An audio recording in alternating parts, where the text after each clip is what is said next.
All right, so I've punched the hole, and if you have a 6-ton hydraulic press or any hydraulic press, you can use this under the press to punch the hole, or a hammer and an anvil works just fine as well. That's what I use.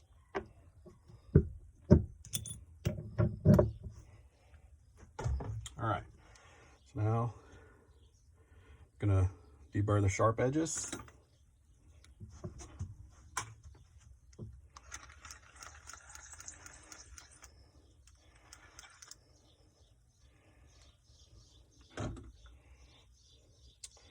And the next step is to start the doming process.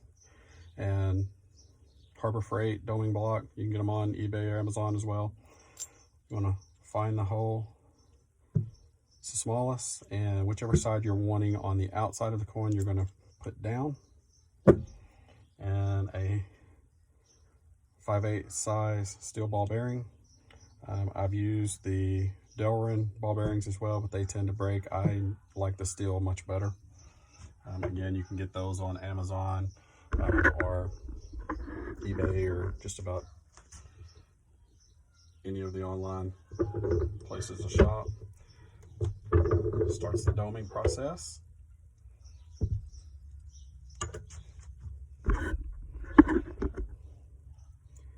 Gives it that look. Next, you're going to want to heat it. You're going to have to fold the coin, and this will make it pliable, easier to fold. Some coins, depending upon how much work you're going to put on it, you may have to heat and quench more than once. For clad coins, you want to heat this up until the coin starts to glow slightly red, and that's far enough.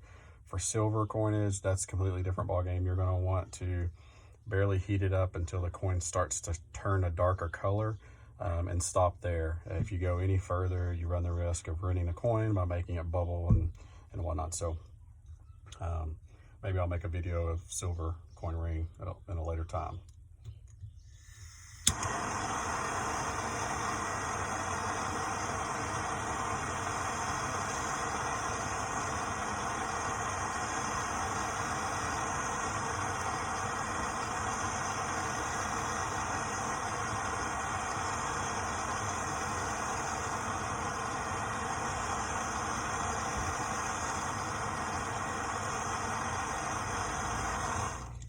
It's glowing slightly red.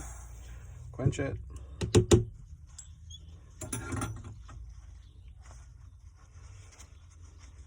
The next step in the process is to use a coin ring die and a cone to fold it over even more. I'm using a 1-inch, which works best for US quarters. This one's a 1 and 1.1 double-sided, made by Mike Steel Tools. I like his products. I've used them for all of my rings, and they do well. So you're going to want to center the coin on the 1-inch side. Make sure it's level. Come over to the press. Use the cone. They're both 17 degree, so this will fold over. Get it ready for the coin sizer. Next, I like to use a small piece of paper towel. I don't want the metal on this to scratch or get rid of any of the detail of the inside of the coin.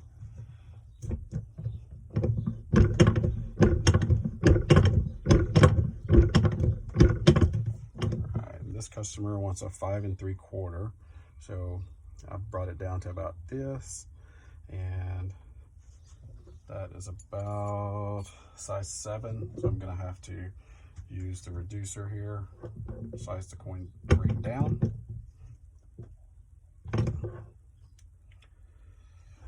See, now it's getting smaller. It's down to 6.5.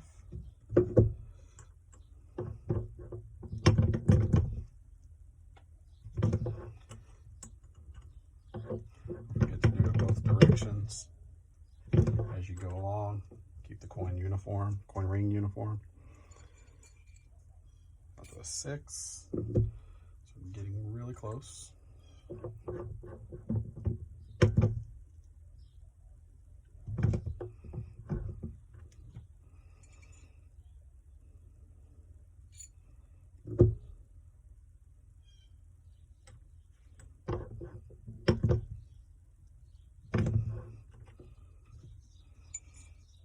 Just a tad too far.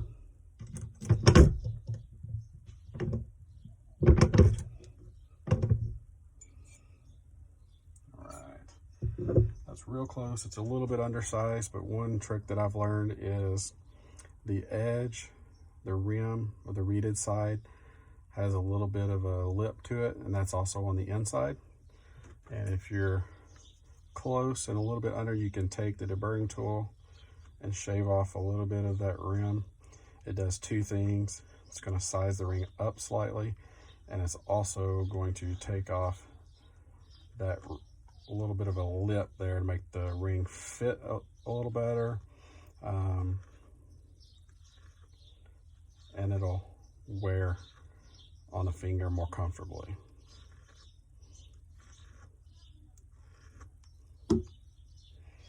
After I've done that, I give it a little bit of sandpaper on that edge from the deburring tool to smooth that part out.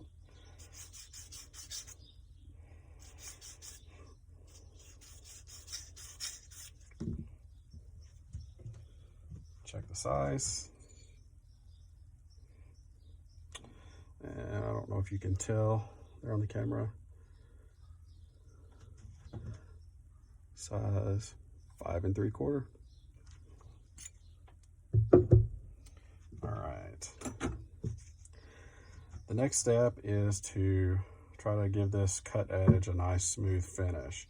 And there's a couple of things I like to do. I like to use the half round file to smooth off, give it a flat edge on the back side of the opposite of the reeded edge of the coin ring. And then at a 45-degree angle, I'm going to do the inside edge, and the flat part I'm going to do the outside edge, so that it kind of rounds off this edge and makes it more comfortable to wear.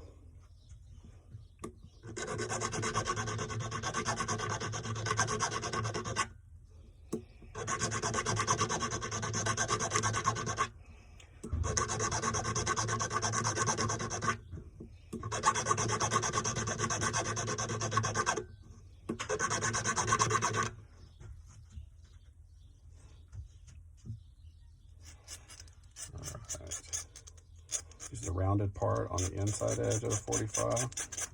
Now you just go around the ring maybe twice, 3 times if I don't like it, if I didn't get enough of the edge off.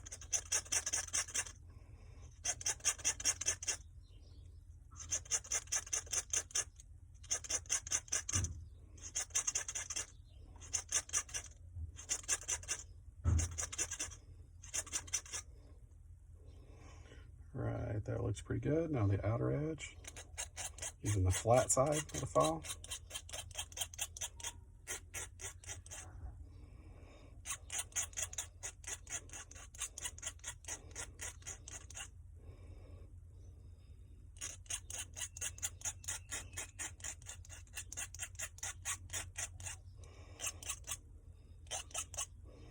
Once I've gone all around and kind of like it, I go ahead and hit it one more time, all in the same direction, give it some uniformity.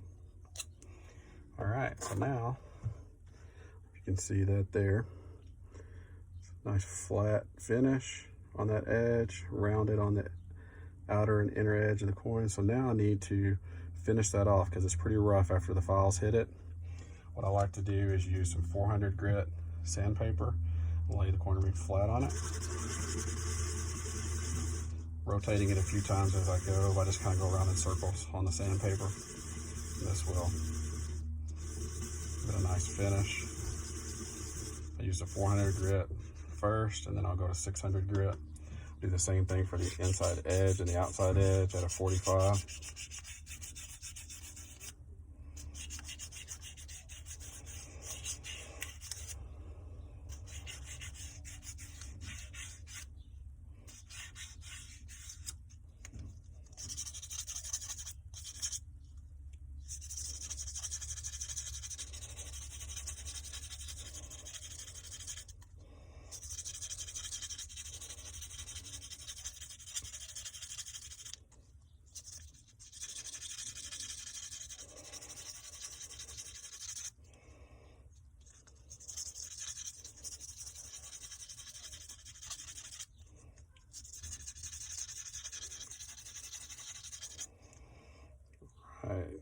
feel all the edges.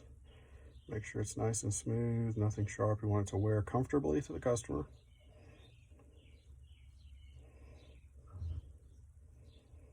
Okay, I'm going to do the same thing with some 600 grit. Just to give it an even smoother feel.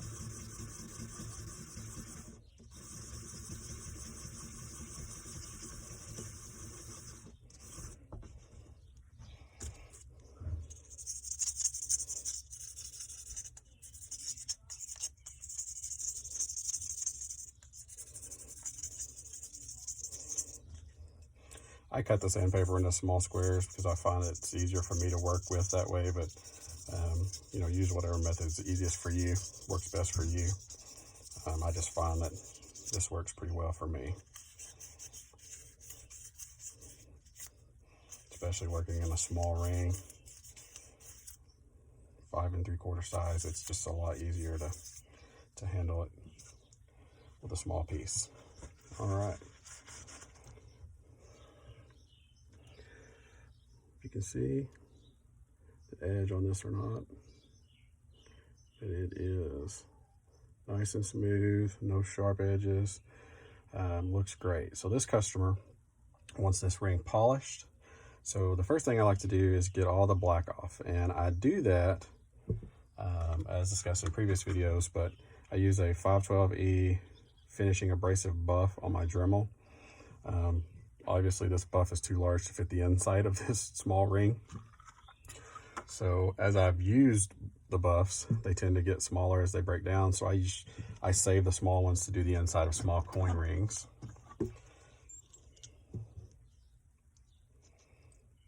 Now it's very important when you're working with a Dremel, please use goggles. You want to make sure you got some safety glasses of some kind on. All right, so I'm gonna get rid of all the black and show you that when I'm finished.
Don't forget to get the edges.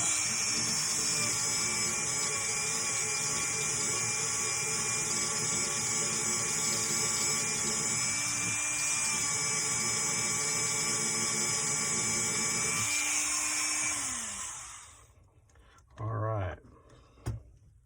Hopefully you can see here.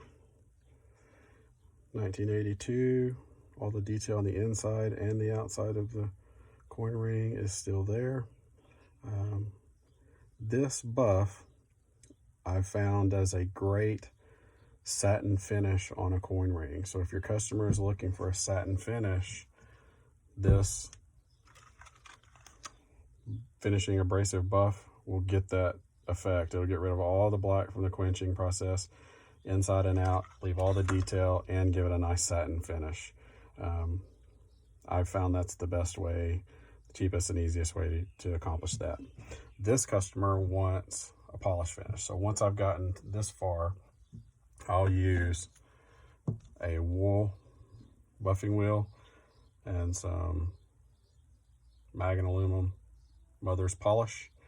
And it takes very little of this stuff to accomplish the look. But I always start with the inside.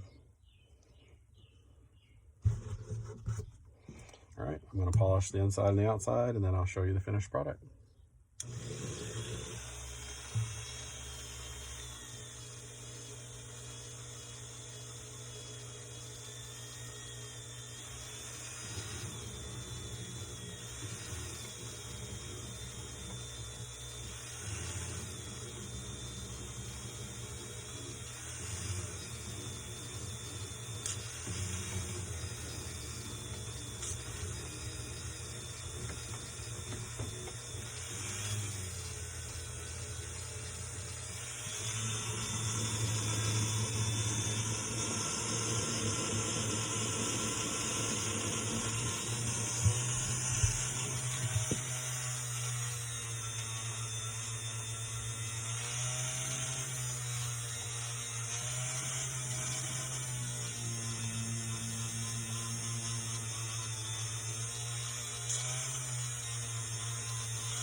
All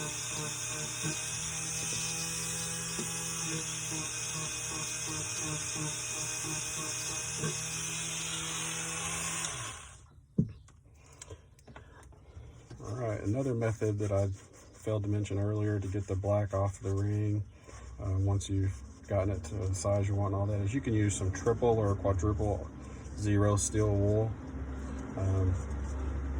Perfectly fine. I've done that many times and it works perfect. I just find that the Dremel finishing abrasive buff, it's easier. All right, size 80, 1982, size 5 3/4. Hopefully that is still there, so you can see that. Thank you for watching, and please like and subscribe. And if you have any ideas of future videos you'd like to see me do, please put those in the comments. Have a blessed day.